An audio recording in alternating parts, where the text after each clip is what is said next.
سورۃ الضحیٰ کا اس کا جو شان نزول ہے وہ یہ ہے کہ کچھ دنوں کے لیے، ایک تو بالکل شروع میں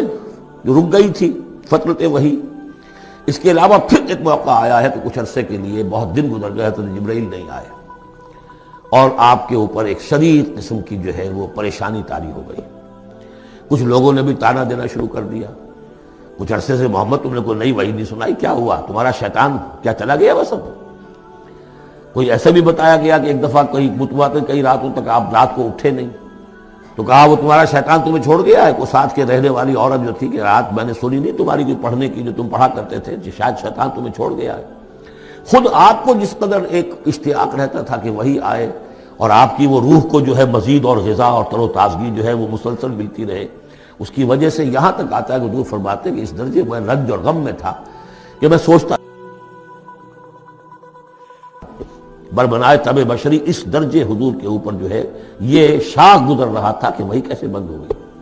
اور اس میں یہ بھی تھا کہ اللہ ناراض تو نہیں ہو گیا، کیا مجھ سے کوئی خطا تو ایسی نہیں ہو گئی، یہ سبب کیا ہوا ہے؟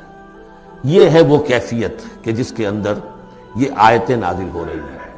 اور اب آپ اس کو سمجھ لیجئے کہ اس کا نفسیاتی اور انسان کی باطنی کیفیات کے ساتھ کیا تعلق ہے۔ انسان پر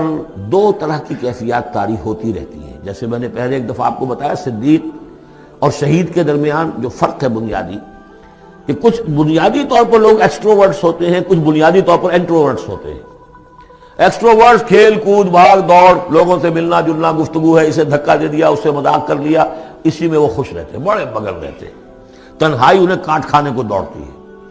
اور ایک انٹروورٹس ہوتے ہیں کہ وہ مجلس وغیرہ کو نہیں ہوتا، اپنے تنہائی میں کہیں بیٹھے ہیں، غور و فکر کر رہے ہیں، سوچ بچار کر رہے ہیں، انہیں وہ مجلس سے زیادہ اپنا گوشہ تنہائی جو ہے وہ زیادہ عزیز ہوتا ہے۔ تو یہ دو مزاج اللہ نے بنائے ہیں۔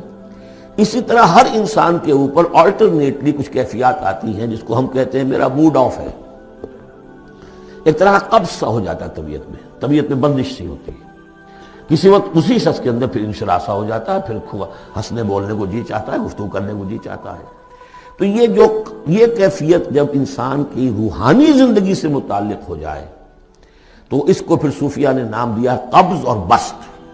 کبھی طبیعت میں انشراح ہے، انبساط ہے، طبیعت جو ہے وہ آمادہ ہے، ہر چیز میں روشنی کا پہلو آدمی دیکھ رہا ہے، ہر چیز کے اندر آپ کو معلوم ہے ایک تاریک رخ بھی ہوتا ہے کسی معاملے کا اور روشن رخ بھی ہوتا ہے، اس وقت انسان روشن رخ کو دیکھتا ہے۔ اور ایک وقت میں آتا ہے کہ طبیعت میں بندش سی لگ گئی ہے، جیسے اندر کوئی پکڑ لیا کسی نے، اب طبیعت جو ہے وہ بھی اپنے اندر وہ انقباض محسوس کر رہی ہے، اور پھر آدمی پیسیمسٹک ہو جاتا ہے، نا امید سا ہوتا ہے، پھر اسے ہر معاملے کا تاریک پہلو زیادہ نظر آنے لگتا ہے۔ تو یہ قبض اور بسط کی کیفیات ہیں۔ جب کبھی قبض کی کیفیت ہو، قاضی ثناء اللہ پانی پتی رحمۃ اللہ علیہ نے تفسیر مظہری میں لکھا ہے کہ قبض کی کیفیت میں اس صورت کا پڑھنا تریاق ہے، جس طرح حضور صلی اللہ علیہ وسلم کے لیے گویا کہ اس وقت جو وحی کا بند ہو جانا تھا وہ گویا کہ ایک طرح کے انقباض اور قبض کی کیفیت پیدا ہوئی تھی، اس میں اب اللہ تعالیٰ فرما رہے ہیں والضحیٰ، قسم ہے دن کے دھوپ چڑھنے کے وقت کی، واللیل اذا سجا،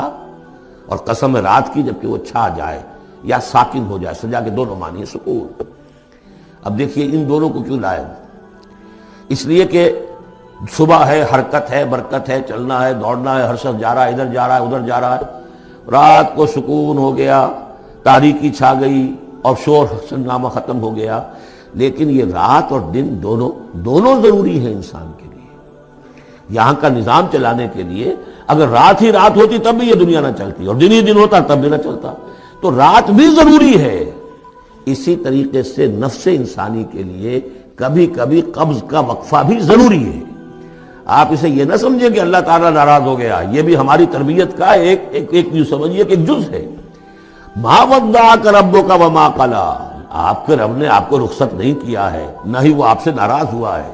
وللآخرۃ خیر لک من الاولی، اور اس کے بعد جو وقت آئے گا اس قبض کے بعد وہ پہلی سے بھی بہتر ہوگا۔ اور میں حیران ہوتا ہوں کہ کیسے غالب نے وہ بات کہی ہے کہ جو بالکل ترجمانی ہے اس کی، رکتی ہے میری طبع تو ہوتی ہے رواں اور، یعنی یہ کہ جب میری طبیعت کے اوپر کبھی کبھی رکاوٹ سی آ جاتی ہے، اب شعر جو ہیں اچھے نازل نہیں ہو رہے، لیکن جب وہ رکاوٹ سے میں نکلتا ہوں، اس قبض سے نکلتا ہوں، رکتی ہے میری طبع تو ہوتی ہے رواں اور، اس لیے کہ اس قبض کے بعد جب مرحلہ آتا ہے انبساط کا اور انشراح کا تو وہ ایک قدم آگے ہوتا ہے آدمی، اس پہلی کیفیت سے ایک درجہ جو ہے اس کا بڑھ چکا ہوتا ہے۔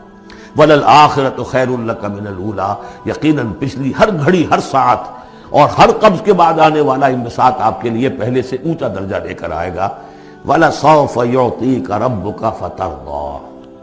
ان قریب آپ کا رب آپ کو اتنا کچھ دے گا، اتنا کچھ دے گا، آپ کی محنتوں کے وہ نتائج سامنے آئیں گے کہ آپ راضی ہو جائیں گے۔ اب دیکھیے پچھلی صورت ختم ہوئی تھی وَلَسَوْفَ يَرْضَىٰ، یہاں ہے وَلَسَوْفَ يُعْطِيكَ رَبُّكَ فَتَرْضَىٰ، صرف ضمیر کا فرق ہے،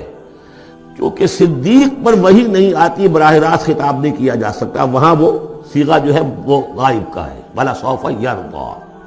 اور چونکہ نبی وہ ہے جس پر وحی آ رہی ہے، براہ راست مخاطب ہے، تو وَلَسَوْفَ يُعْطِيكَ رَبُّكَ فَتَرْضَىٰ، آپ کا رب اتنا کچھ دے گا کہ آپ راضی ہو جائیں گے۔ اب یہ کہ اسی قبض کی حالت میں پھر اللہ تعالیٰ اپنے احسان جتا رہا ہے، اور یہ بہترین ہے۔ کبھی طبیعت پر ڈپریشن ہو اس طرح کی اور قبض کی کیفیت ہو تو آدمی یاد کرے کس کس مرحلے پر اللہ نے میری دستگیری فرمائی، کن کن مراحل پر اللہ تعالیٰ نے مجھے مشکلات سے نکالا، اس سے وہ حوصلہ بڑھتا ہے۔ اور اس کو بھی سمجھیے کہ اسی انداز میں الم یجد کا یتیما فآویٰ، یہ سیرت النبی کے بڑے اہم حصے ہیں جو اس میں آ گئے ہیں۔ آپ کی پیدائش یتیمی میں، پوسٹیومس چائلڈ، باپ تو پہلے ہی فوت ہو چکا ہے، 6 سال کی عمر میں والدہ گئی، 8 سال کی عمر میں دادا گئے، اور وہ یعنی جو آپ نے دیکھا ہے ابتدائی زمانہ زندگی کا تو وہ یتیمی کا۔ الم یجد کا یتیما فآویٰ، کیا اس نے اے محمد آپ کو نہ پایا کہ آپ یتیم تھے، پھر پناہ دی، آپ کے لیے بندوبست کیا، دادا کے دل میں جو شفقت ڈالی، پھر آپ کے تایا زبیر کے دل میں جو شفقت ڈالی۔ عبد المطلب کے بعد فوراً ابو طالب کا نام آتا ہے، حالانکہ یہ غلط ہے تاریخی اعتبار سے۔ عبد المطلب کے بعد کافی عرصے تک زبیر جو آپ کے تایا تھے وہ سرپرست تھے، پھر ان کے انتقال کے بعد ابو طالب کا معاملہ آیا، لیکن ان کو بیچ میں سے غائب کر دیا گیا۔ بہرحال اللہ تعالیٰ جو بھی کسی کے دل میں ڈالتا ہے، آخر ابو طالب کے دل میں محبت ڈالی تو کس نے ڈالی؟ وہ ہم پڑھ چکے ہیں سورہ طٰہٰ میں، وَأَلْقَيْتُ عَلَيْكَ مَحَبَّةً مِّنِّي، حضرت موسیٰ علیہ السلام کی موہنی صورت کے اوپر اللہ تعالیٰ فرماتے ہیں ہم نے اپنی محبت کا پرتو ڈال دیا کہ تمہیں دیکھنے کے بعد وہ قتل کرنے کے ارادے سے باز رہ گئے، ان کے ہاتھ چھل ہو گئے، ایسی موہنی صورت، اسے قتل کر لیں۔ وَأَلْقَيْتُ عَلَيْكَ مَحَبَّةً مِّنِّي وَلِتُصْنَعَ عَلَىٰ عَيْنِي، یہ ہوا ہے۔ تو فرمایا الم یجد کا یتیما فآویٰ ووجدک ضالا فہدیٰ، اور پھر جب آپ شعور کی پختگی کو پہنچے اور غور و فکر کا مرحلہ آیا، حقائق میں انسان کو سوچ بچار کا مرحلہ آیا،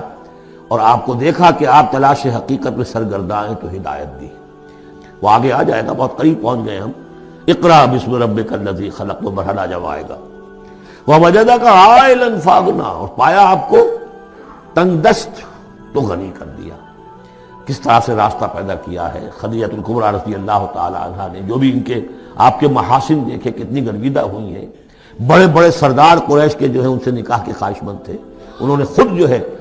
اپنی لونی کے ذریعے سے پیغام دیا ہے حضور کو۔ تو یہ ساری چیزیں جو ہے ان کی ساری دولت جو ہے وہ پوری کی پوری انہوں نے لا کر حضور کے قدموں میں ڈال دی ہے۔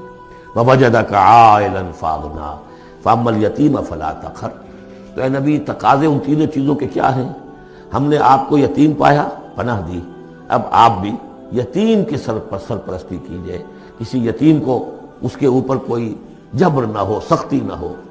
وَأَمَّا السَّائِلَ فَلَا تَنْهَرْ، اور آپ جب کہ تلاش حقیقت میں سرگرداں تھے تو ہم نے آپ کو ہدایت دی، اسی طریقے سے اب آپ کو بھی کوئی شخص سائل بن کر آپ کے پاس آئے، سوال کرے، اسے جھڑکنا نہیں ہے۔ اسے جو بھی سائل دونوں طرح کے ہوتے، سوال کرنے والا کوئی علمی سوال، اور سوال کرنے والا کوئی مالی دولت، مالی مدد کے لیے۔ وَأَمَّا بِنِعْمَةِ رَبِّكَ فَحَدِّثْ، اور جو ہدایت تمہیں دی ہے ہم نے اب اسے عام کرو، یہ نعمت ہے، آپ کے رب کا انعام ہے، یہ ہدایت جو آپ کو عطا ہوئی ہے اس کو بیان کرو۔ اس کے بیان کرنے میں یہ بھی ہے کہ اللہ کے انعامات کا چرچا انسان کرے اس کا شکر ادا کرنے کے لیے، اور یہ بھی ہے کہ اس کو پھیلائے اور عام کرے، دوسروں تک پہنچائے، ورنہ وہ بخل ہو جائے گا کہ وہ دولت جو ہے ہدایت کی اس کو آدمی صرف اپنی ذات تک محدود رکھے اور اس کا جو خیر ہے وہ دوسروں تک نہ پہنچائے۔